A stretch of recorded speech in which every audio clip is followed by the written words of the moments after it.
Again, it's one of the great privileges of my life to introduce to you Robert Welch.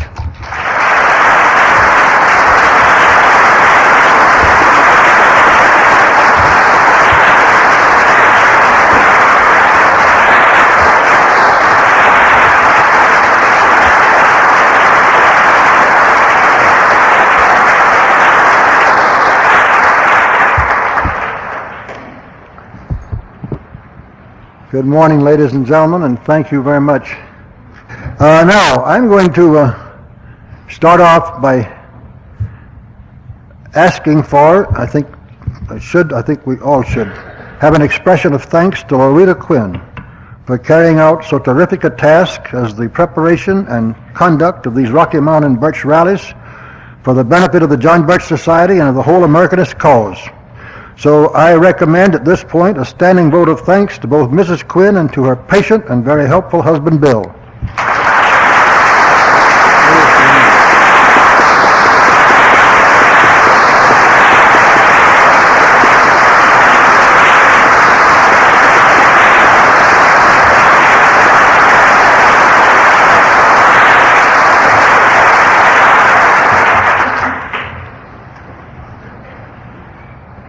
Now, that's all I had to say, ladies and gentlemen, so... No, I got something else here. I want to thank all the speakers that there have been at this rally. Unfortunately, I wasn't able to hear but one of them. I'd love to have heard them all, but I know from what I've heard that everyone not only made a wonderful speech, but went way out of their way to boost the John Birch Society, which I think is grand.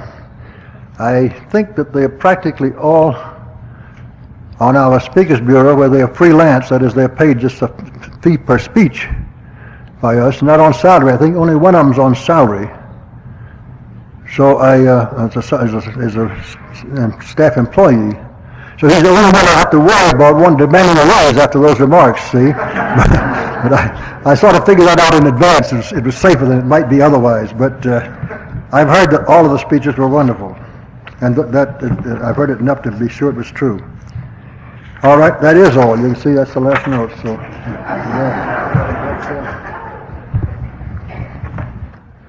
we get started. I'm going to put this on. I need to hold it up here. The most controversial question before the American people at the turn of the last century was, when did it turn? Was 1900 the last year of the 19th century or the first year of the 20th? And since that argument never has been satisfactorily settled, and that's true, and since we wish to confine our attention tonight to events within the 20th century, we'll begin this dissertation with the assassination of President McKinley, which took place on September 4, 1901.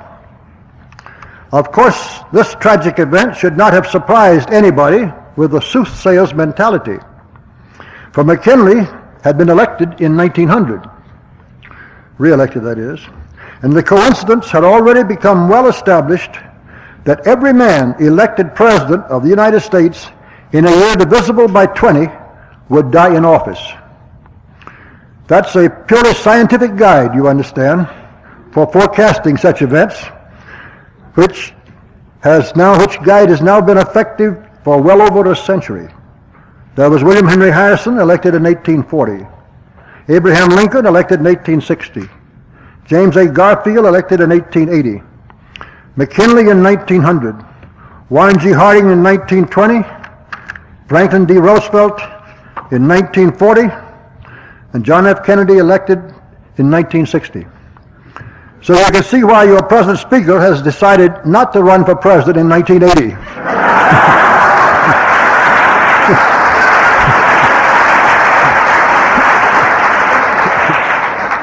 I do not want to be cut down thus in the prime of my youth, or, as some disagreeable realist might claim, in so early a stage of my second childhood, which second childhood that allows any man the privilege of going to sleep whenever he wishes to do so was considered by many people to have begun, in my case, at this very podium exactly 1 year ago.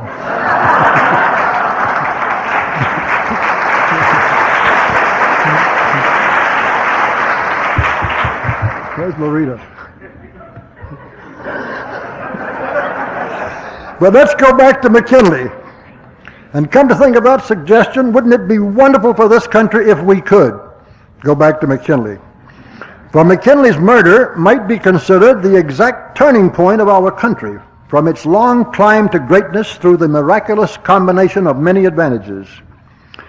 These factors included the industrious and pioneer spirit of our people, the strictly limited government of a constitutional republic, and a continued observance of George Washington's advice to mind our own business without getting involved in the wars and problems of the old world.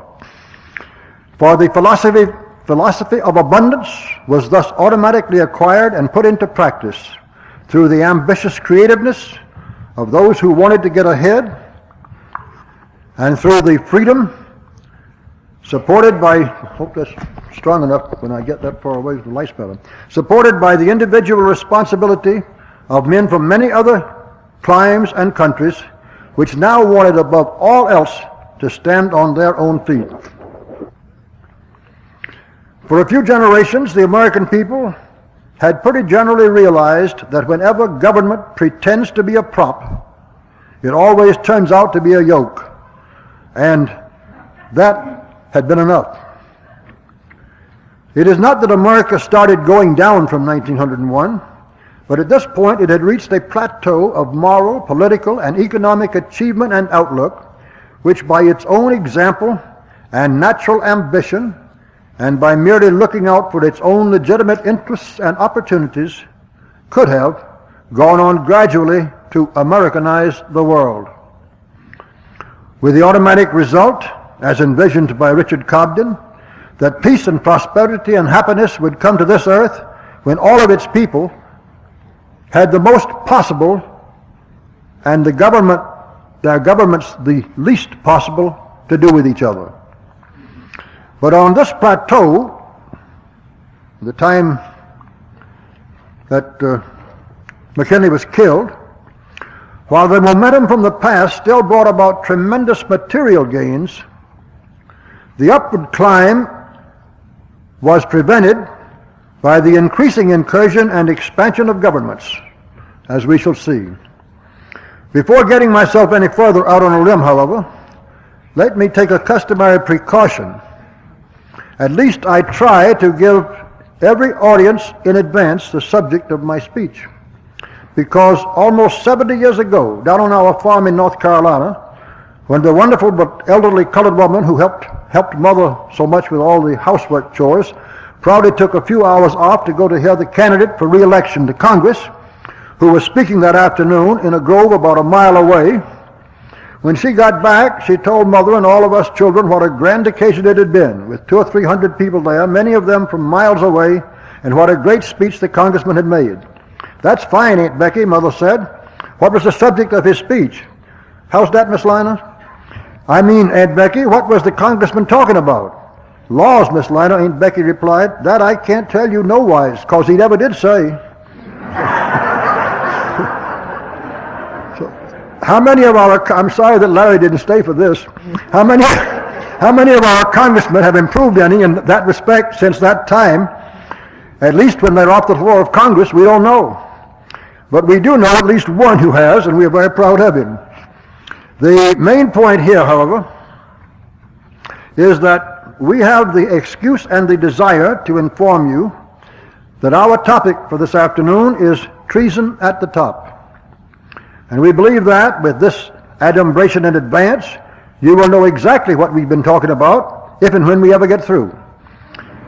Then there is at least there's at least one more point which I need to make clear, perhaps again with some corny humor, before I really get started on this hard-nosed 3 or 4 hour lecture.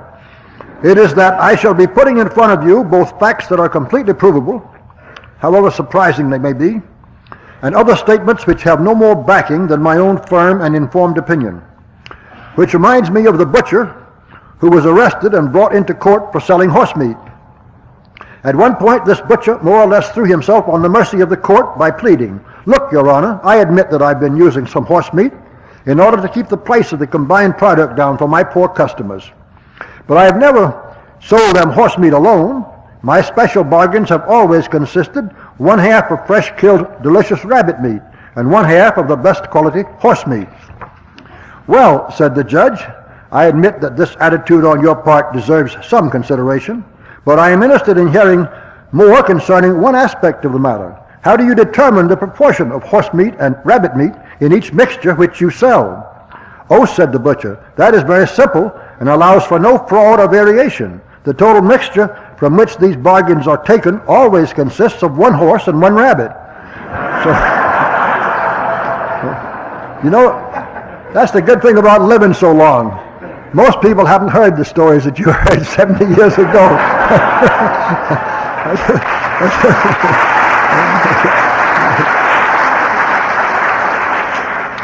So I want you to know that when the commentaries offered you consist of both irrefutable fact and my personal opinion, they will always be kept in that fair proportion of one fact to one opinion.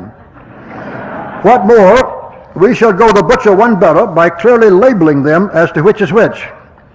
And to become even more serious, we shall come to some situations in which we do not know the true facts, have no firm opinion, and do not even try to make a sale. All right? 2. Chapter 2, that means. You've already been all through chapter 1. The change in direction.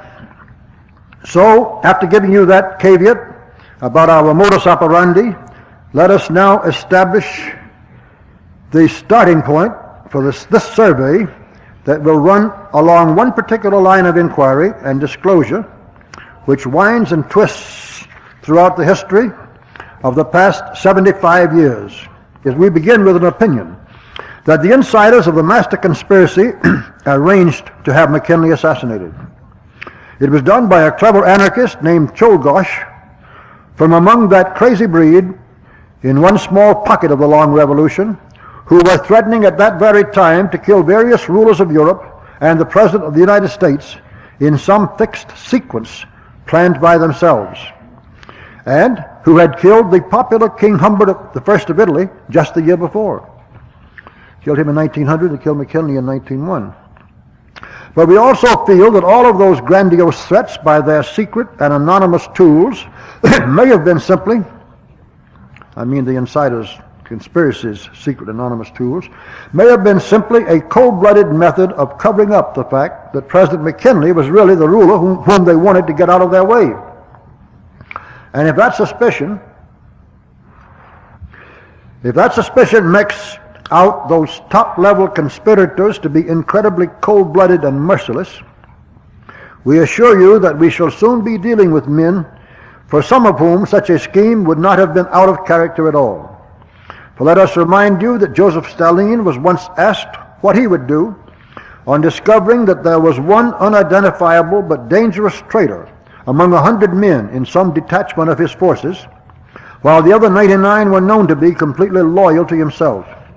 Stalin answered immediately and without hesitation that he would have the whole 100 men killed at once, of course, that there simply was not time nor reason under the stresses and demands of the revolution for him to consider any other course. And let us further remind you that Stalin was helped vitally by 3 presidents of the United States to acquire such tremendous power, primarily because he was so utterly ruthless under all circumstances in carrying out the orders and plans of the conspiracy which those presidents too were following. We shall return to those individual cases later, however. Right now, all we have wanted was to express our belief that William McKinley was murdered at the behest of, or in accordance with known wishes of, the top American contingent of that conspiracy for the following reasons. A, at the beginning of this century, the time was now at long last drawing near when the insiders felt that they should and could take adequate steps towards moving into a considerable degree of control over or of dominant influence within our federal government, because they knew that their colleagues in Europe would be bringing on a full-scale war in Europe on which so many of the conspiracy's future plans depended, just as soon as the United States being dragged into that war could be counted on with enough assurance. B. William McKinley was so solid, level-headed, careful, responsible, and traditional an American patriot that both his presence in the White House for 3 more years, plus his extreme popularity and influence for several years thereafter, could prove to be a very heavy obstacle for them to overcome. And the job these insiders had ahead of them was going to call for both ruthlessness and cunning of an extreme order. C. There was another man in the wings to take McKinley's place as president, whom these insiders felt that they could cajole, mislead, and utilize in ways that never would be possible for them to do with McKinley.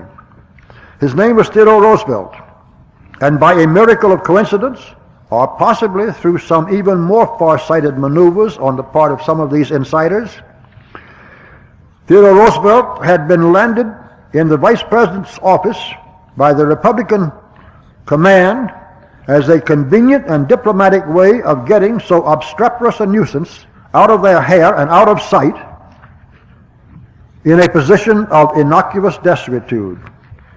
I think he himself invented that phrase later, I'm not sure, but I didn't remember that when I put it in here. Now, Theodore Roosevelt was every bit as patriotic as William McKinley, and remained so right up to his death in 1919, without letting his loyalty to country be shaken one iota by all of the political skullduggery of the Wilson regime.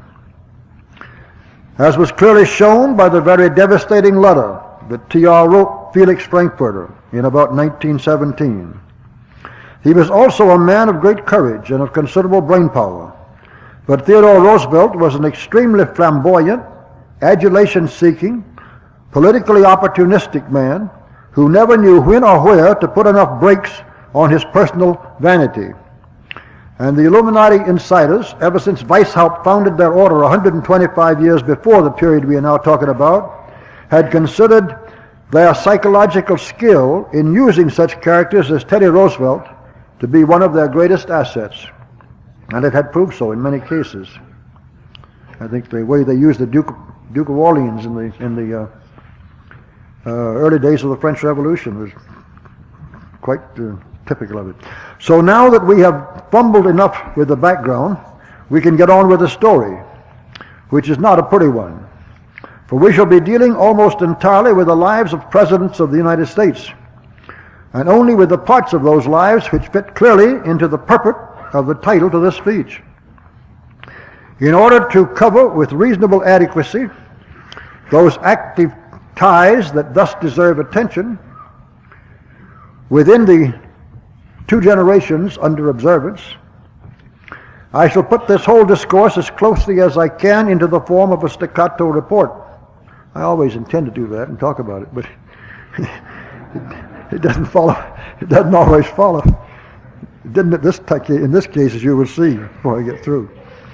And while we can seldom stop for any documentation, every factual statement put before you can be proved unless we clearly label it as simply our opinion. Most of these facts you will have heard before, but putting them all together paints an amazing and frightening picture. For while the United States seemed exactly like what it always had been when McKinley died on September 14, 1901, the sad truth is that its direction had just been completely changed, and it would never be the same again. Chapter 3. It just made this sound more esoteric to have chapter numbers in this speech. Woodrow Wilson. 1.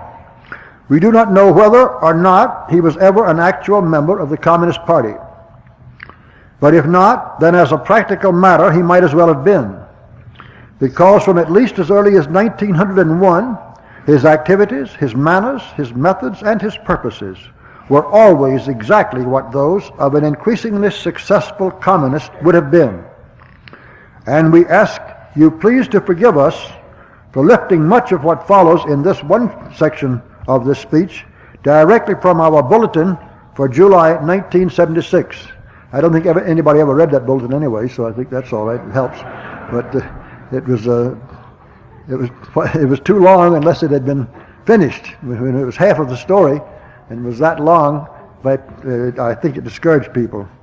Anyway, because we simply could not find, I lifted this from the our bulletin for July 1976, because we simply could not find a better source from which to plagiarize it. 2.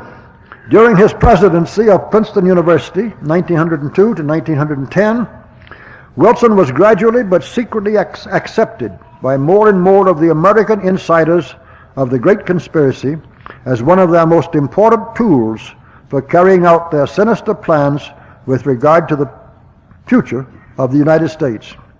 And by 1910, some of them had helped materially to make him the Democratic governor of New Jersey.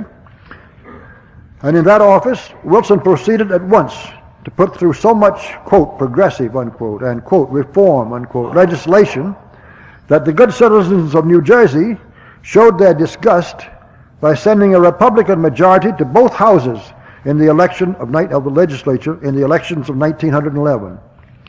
It's very much like, I may interrupt myself if I do the speech the last 3 hours for a fact, but it's very much what happened there, like what happened, what Roosevelt pulled in New York. By the time Roosevelt had been governor of New York for a while, and then ran for the presidency, all my friends said, well, for heaven's sakes, don't worry about him. He couldn't be elected dog catcher anymore. I said, you mean in New York State? And he said, yes, that's right. I said, well, he's not going to be elected in New York State. He used everything he did to you people to create a name for himself, a big name, out through the country, which he did. He got elected because he had the whole conspiracy behind him in 32, but that's the same thing that happened in New Jersey in 1911.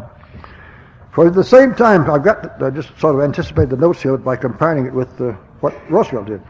For at the same time, Wilson had thus been able to build up for himself such a sizable left-wing following throughout the country as a whole, that J.P. Morgan and his associates, the newly rising to power Rockefeller clan, who originally were looked down on so much by the J.P. Morgan crowd.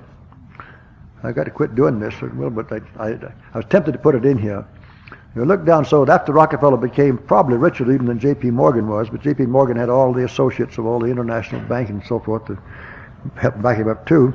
But even then you looked down on so that when the old man finally decided he ought to get in touch with J.P. Morgan because they were going to have some parallel interests. The old man was going to start taking interest in politics too, the old man Rockefeller.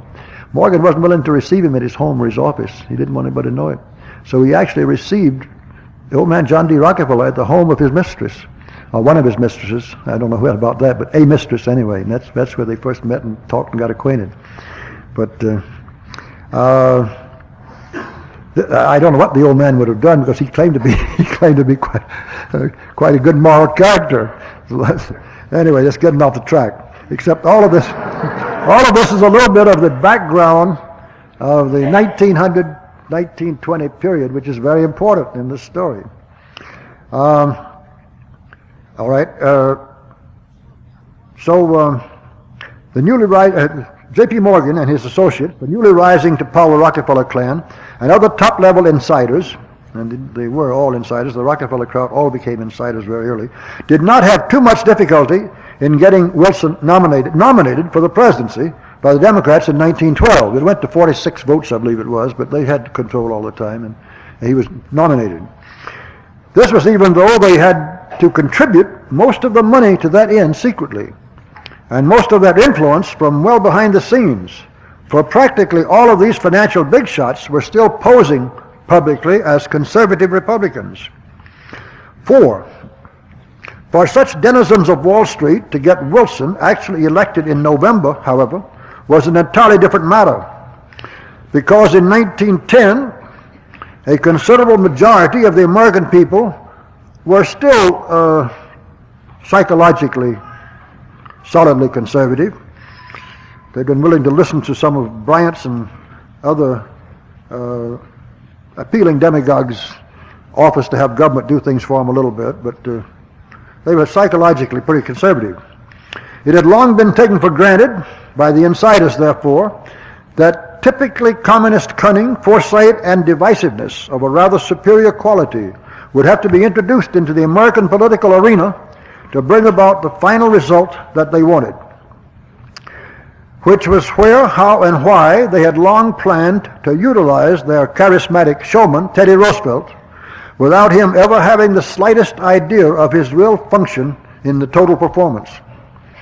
Indeed, it could well be that they had foreseen at least this possibility as far back as when they had President McKinley assassinated and Roosevelt catapulted into the presidency, where later he would almost certainly be re-elected for a full term on his own, all of which the insiders wanted. 5. So the insiders played their cards extremely well. Although TR himself had grabbed the leading role in making William Howard Taft his successor in 1908, and William Howard Taft was known as a Roosevelt man, it was not difficult to bring about a hard break,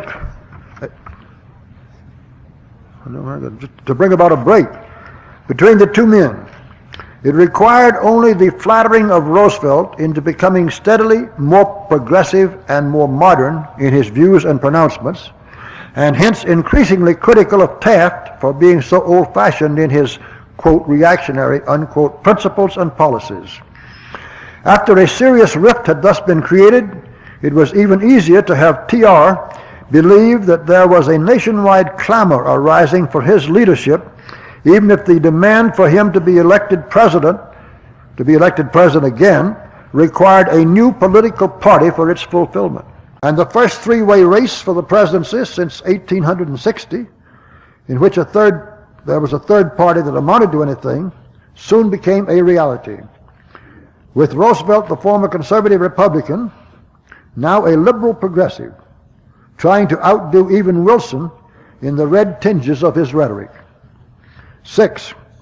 The final popular vote was a little over 6 million for Wilson, a little over 4 million for Roosevelt, and about 3.5 million for Taft. While the socialist candidate, Eugene Debs, got almost 1 million votes, which isn't surprising with all of the left-wing propaganda that was going on so heavily from 2 out of the 3 major candidates. Roosevelt had gone so far in his clamor for reforms and social justice, and that's the phrase he was using all the time, both those, that, according to some historians, many conservative Republicans felt so betrayed, while also becoming aware that Taft had no chance of re-election, as to vote for Wilson in order to make sure that Roosevelt could not win. The final tally of the electoral votes gave 435 to Wilson, 86 to Roosevelt, and 8 to Taft. Yet without the split, I don't think there's a doubt in the world that Taft would have beaten Wilson. These results thus presented an apparently even more drastic reversal in the last preceding decade of the mood of the American people, who had re-elected McKinley against Bryan in 1900 by 292 electoral votes to 155, more of a change than almost anybody could have guessed only a few years before, without realizing what a powerful conspiracy was already so skillfully at work underneath the surface of events. And the insiders could quietly and secretly count very heavily indeed on a supposed mandate to their tool Wilson, far more compelling than they probably had even hoped, for moving this country faster, further, and more brazenly to the left on every front of national activities. To put it bluntly and succinctly, the United States had ostensibly turned its face from the proved glories of the Americanist system to the deceptive blandishments of communist pretenses and promises, without 10% of its people having the slightest idea of what had happened. And the insiders had just the man at the head of our government to take the fullest and quickest advantage of the opportunities now offered them. 7. It should be remembered that the second plank of the 10 that were prescribed by Karl Marx as the platform of the Communist Manifesto for the destruction of a capitalist nation was a heavy progressive or graduated income tax. The forces now behind Wilson had succeeded on July 31, 1909, in having the 16th Amendment to our Constitution, which was the first amendment since 1870, passed by Congress and submitted to the states for ratification. A lot of story behind that, as some of you know. They tried to do it as the Aldrich bill that killed it, even though Aldrich is the one that drew it up, and even though, I guess somebody mentioned it right at this rally in the speech I heard, that Lindbergh Sr., the congressman, pointed out that the new bill was the same as the Aldrich bill. Anyway, it was passed by Congress in 1909 and submitted to the states for ratification, and on February 25, 1913, even before Wilson had been inaugurated, this amendment was proclaimed to have been adopted. 8. The 17th Amendment called for the direct election of United States senators by the people of each state rather than by the state legislature. This first great legalistic step in the long drive that now began for conversion of our federal constitutional republic into a mobocratic democracy was passed by Congress on May 15, 1912, and its ratification by the necessary number of states was proclaimed on May 15, 1912. Yeah, it was passed. No, I think my girl made a mistake.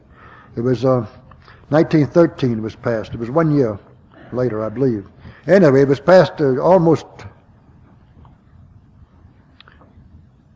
I'm sorry, folks. I had not checked this back. The dates are approximately correct, but they're not right, because Wilson was in when the last ratification came in. Wilson was already in office. And anyway, it was put through and passed without one American citizen out of 1,000 having the slightest idea of its enormous and subversive significance. I think most of our members today don't realize that 17th Amendment, that changed the whole, we no longer had a federal government in theory anymore. It was the beginning of everything that's happened since to break down our federal republic, legalistically. 9. The 18th or Prohibition Amendment was passed by Congress on December 19, 1917, and was declared ratified on January 29, 1919. Millions of morally good people, such as William Jennings Bryan and much of his following, had been behind this movement. Yet it never could have succeeded without at least the tacit support or acquiescence of some of the insiders who had the following reasons and purposes in mind. A. Prohibition would help tremendously to promote lawlessness and crime, which even then was considered excellent grist for the mills that ground out subversion. B. The insiders did not believe that any national prohibition law could possibly be permanent. Actually, changing our Constitution, therefore, in order to impose one, later changing it back again in order to remove the amendment, and all such tampering with the Constitution would certainly decrease the respect for and sanctified status of that instrument, which the insiders well knew had to be completely emasculated in time for them to carry out their grand design. And C, prohibition would be an excellent way of introducing the American people to the very concept that government could and should exercise regulatory supervision over even the most personal aspects of their daily lives. Of course, the insiders would have preferred an amendment actually requiring everybody to drink alcoholic beverages instead of forbidding them to do so, because such a law would have been even harder to enforce, would have led to even more crime through the secret manufacture and clandestine distribution of bootleg beverages supposed to be alcoholic but which really were not, and would have been far more conclusive as to the government's power and duty to regulate our private lives. And that all sounded funny, and maybe I hope it was, but it had you'll see it's surprising the seriousness you can put into that. In fact, that regulation would, way back in Wilson's administration, have been almost as tyrannical as some of those being imposed on us by or during the Carter administration today, such as forbidding us to eat saccharin on our cereal, or requiring us to drink poisoned water, or prosecuting us for trying to keep homosexuals from teaching our children. Those are almost as strange as what I was talking about if they got a law passed requiring you to drink alcohol, for God's sakes. But it would have been premature in 1918, and the insiders were glad to settle for prohibition. 10. We shall omit any discussion here of the 19th Amendment for women's suffrage, because this is supposed to be a comparatively short speech rather than the transcript of a 1,000-page book. Omit everything that is, we shall omit everything that is about it except for one completely fair and objective comment. I think that the idea of women voting would be all right if my wife would only vote the way I tell her.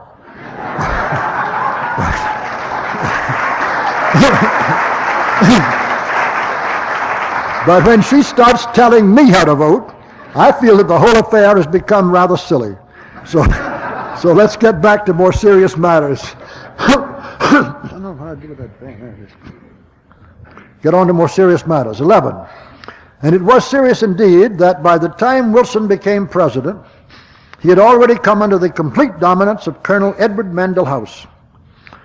For what we are particularly interested in on this tour is items of any kind that indicate treasonous actions, thoughts, or purposes on the part of any president of the United States.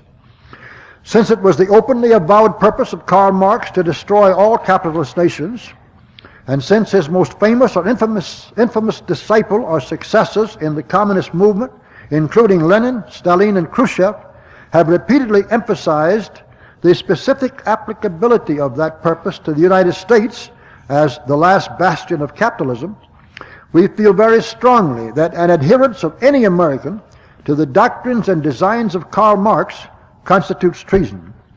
We feel that this was not only true in 1912, but is just as true in 1977.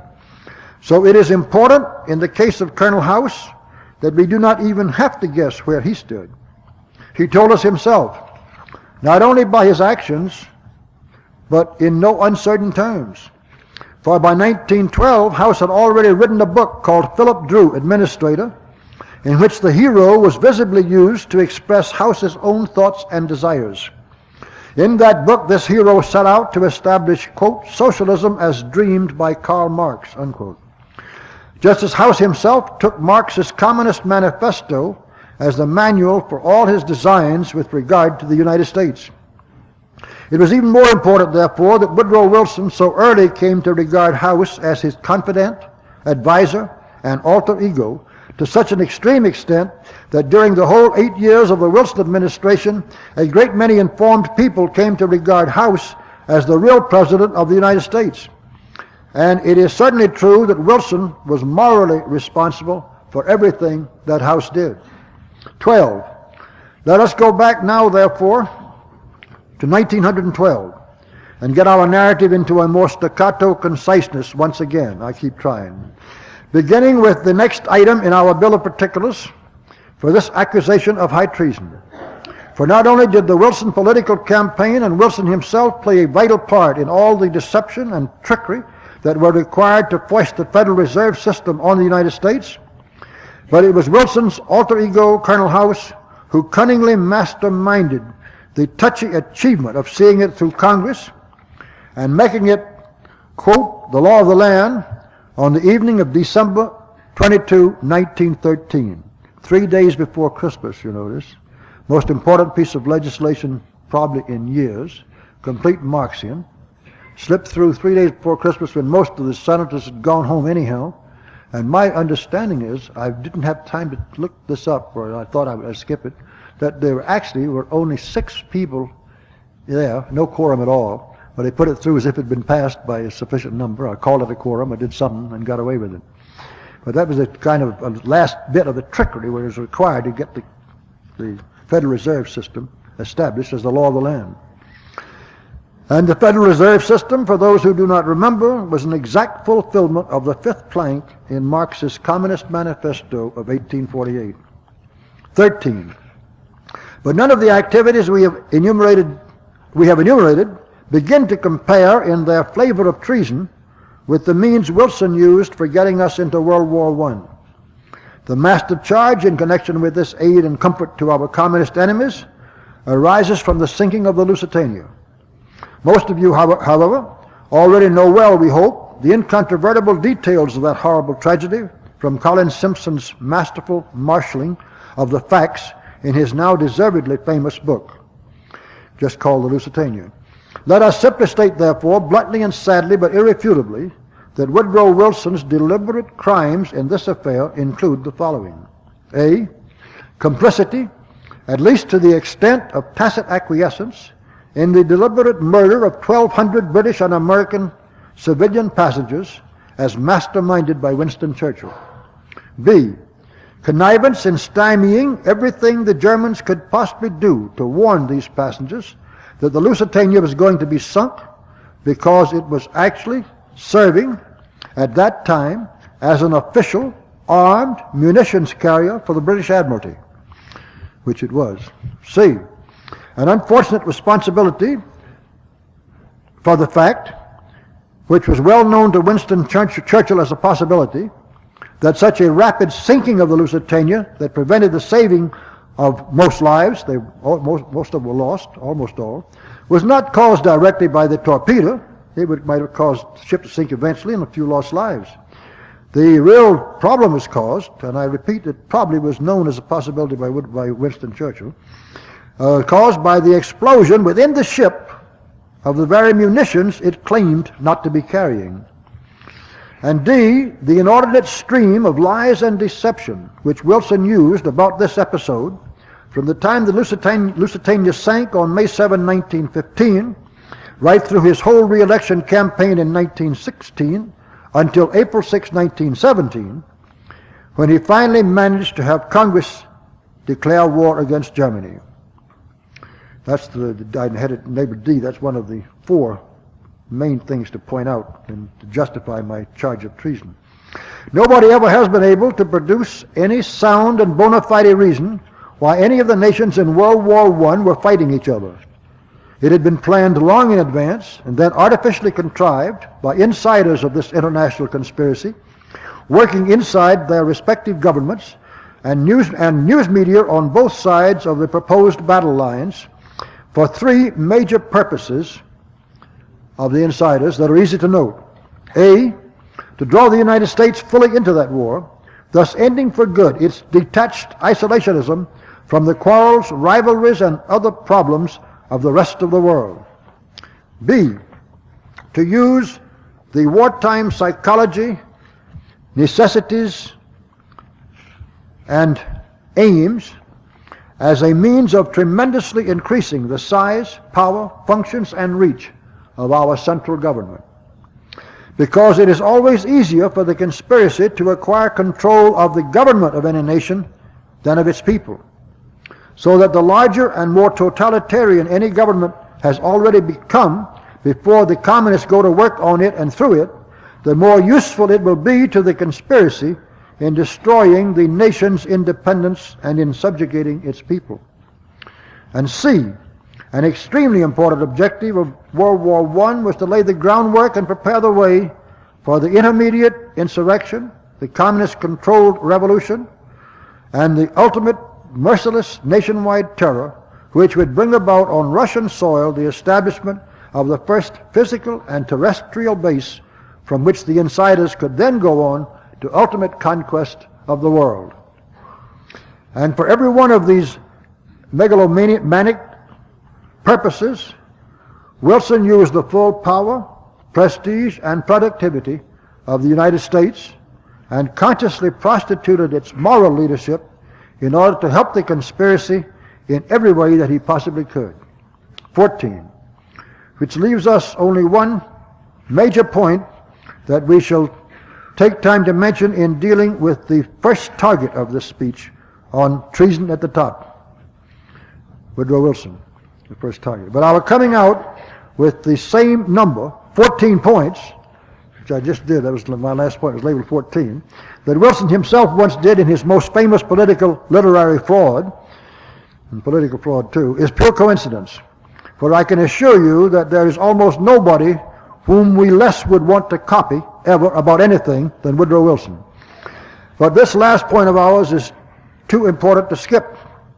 It is the way Wilson and subordinates in his administration opened the door everywhere to communists and their fellow travelers who set out to infiltrate our government bureaucracy at all levels. R.M. Whitney's book, Reds in America, first published in 1924 and republished by us in 1970, is still a startling revelation today as to how fast and how far the comrades climbed in and secretly entrenched themselves,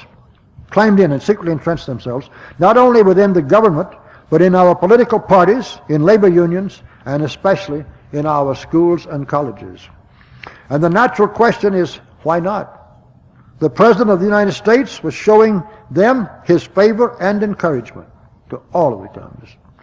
Please remember that when the German government allowed Lenin and company in the fall of 1917 to go across their country in a sealed railroad train in order to reach Russia, overthrow Kerensky, and convert the turmoil there into the communist revolution, Comrade Trotsky and his crew immediately set out by ship from New York to join them.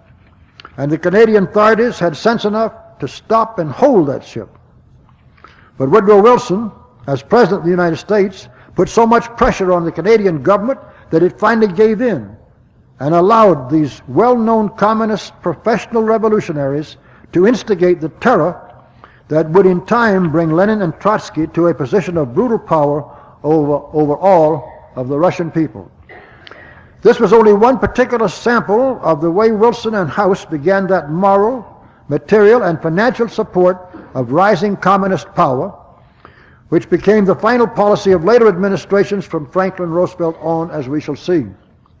The only specific and far more important manifestation of that policy by Wilson and House, which we shall remember, was the way their prestige and power and House's aggressiveness converted the whole Versailles treaty-making conference into a field day conducted for the benefit of the conspiracy, and gave the world, as the British Lord Curzon commented right at the time, gave the world, instead of the expected peace, no peace at all, he said, only a truce for 20 years, which was exactly what the insiders wanted in the plans they were already making for a tremendously more destructive World War II.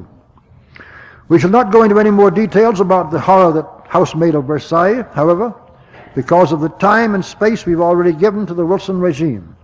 But we did so consciously because after the 8 years under Wilson and our participation in World War I, the United States was not even the same country anymore. Remember the old song, how are you going to keep them down on the farm after they've seen Paris? And you wouldn't, you're not, most of you are not old enough, but I do.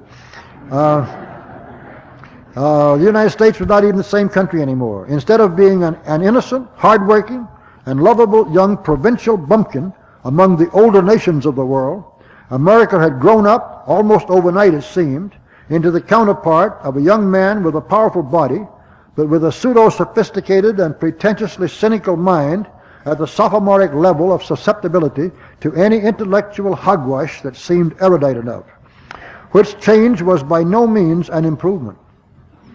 Also, we were well aware that after the one fortunate interlude, which followed all the experience of the second decade, a great deal of what we then have to report will be fundamentally just a repetition, with a steadily more disturbing impact as the same developments we have already been describing. Just a repetition with a steadily more disturbing impact of the same developments we have already been describing. You folks could read this for yourselves better than I read it to you, but that's not permitted right now. I do have some asides to make that you wouldn't want to put in. Conspiracy uses basically the same tactics over and over anyway, with only apparent changes, to carry out the same infinitely vile and unchanging strategy. So maybe we can do a better job, as was hoped, of summarizing our accusations into shorter paragraphs. There I go again. Let's try anyway. Chapter 3, the return to normalcy. Warren G. Harding. Here we have the pleasure of talking briefly about the one man in a series of 12 United States presidents since 1912 who was never contaminated in the slightest degree by even the most subtle seducements of the conspiracy. In fact, he began and remained throughout his pitifully short life as president a confirmed, undeviating, and courageous enemy of the whole phalanx of communist treason, which he managed to stall even though he could not eradicate it. And he had all of the makings and the purpose of one of America's greatest presidents. This was, of course, exactly why the insiders simply had to destroy him, and his extremely able and honorable Attorney General Harry Doherty as well. For that purpose, they used the same kind of smears, frame-ups, and dirty tactics with which they destroyed Senator Joseph McCarthy 30 years later, and are still trying to destroy the John Birch Society 20 years after that. Harding was not able to win this struggle against the insiders and all of the reinforcements they had acquired during the Wilson years, but he did stymie them for a while until he met a strange death as a result of either their direct orders or of the pressures he suffered from their lies and machinations. And we hope that in time he will be fully vindicated and duly honored as he should be today. B. Calvin Coolidge. Here too was a basically honest, honorable, courageous, and patriotic American. It is always worth remembering that he came into the national limelight through his brave and outright defiance of and conclusive victory over the striking Boston police force while he was governor of Massachusetts. Coolidge took the position and stood firmly by it that there was no right of anybody to strike against the public safety anywhere or at any time. It was a tribute to the then still underlying common sense of the American people that this refusal to a police force of the right to strike catapulted him, Coolidge, into the vice presidency and got him elected President of the United States. And some ambitious would-be statesmen of today might well keep that in mind with regard to all of the drive now underway for unionizing the lower ranks of our military services. Otherwise, we shall see our soldiers stopped somewhere, someday, in the middle of an infantry battle because the guns they are using do not bear the proper Union label. But we still must give Calvin Coolidge only a B+ or an A- in this grading of American presidents on their final tests in patriotism. For in 1924, he naturally wanted very much to be reelected president on his own and not as one who'd become president only through having been vice president. And he was becoming quite aware of the power of the conspiracy or of something that it could bring into play against anybody whom seemed to be too deadly an enemy of what the left was doing.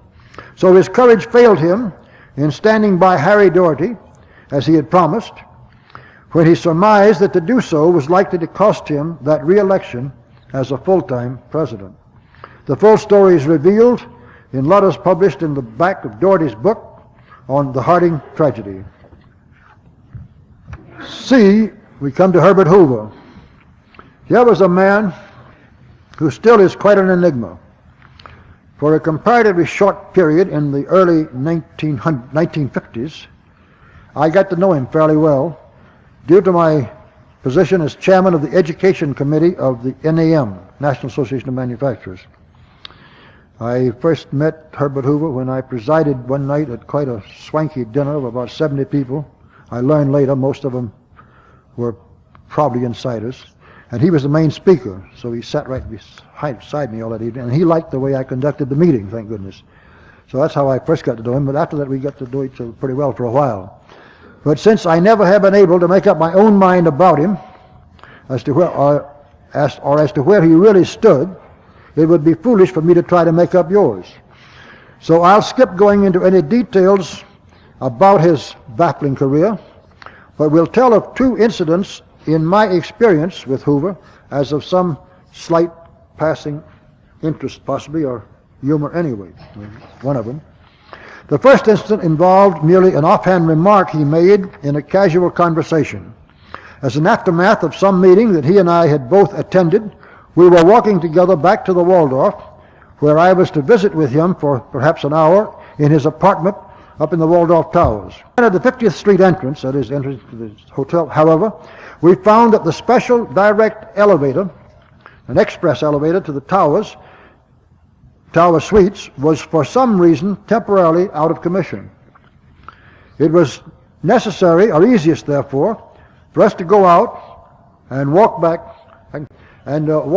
to along 50th Street to Park Street, and down Park Street a little ways to turn in the main entrance to the Waldorf, and go on all the way through the lobby to the main elevators, and take one of those elevators up to the level where you could catch an internal local elevator to the suites. So we were walking across the main lobby of the Waldorf for that purpose, and for some reason it was even more than usually crowded. It was incredibly crowded. And Hoover turned to me and said, well, goodness me, oh goodness, I don't know what exactly, but he said, I just can't imagine. I don't know why in the world, don't know where in the world all these people come from, and especially don't know why all this many people want to stay in the Waldorf. I said, Mr. Hoover, I can give you one answer to that. One reason a lot of them like to stay here is because they like to sleep under the same roof with famous people. And he answered immediately, unhesitatingly, perfectly naturally, and said, well, they certainly don't see much of us. I liked it. I thought it was a very direct, natural remark. He didn't go around kidding, well, who are the famous people or anything else? He said, well, they certainly don't see much of us, and they didn't, because he never used that way of getting into his apartment further up. So that was just one little incident that had some bearing on what I was always going to think of Hoover.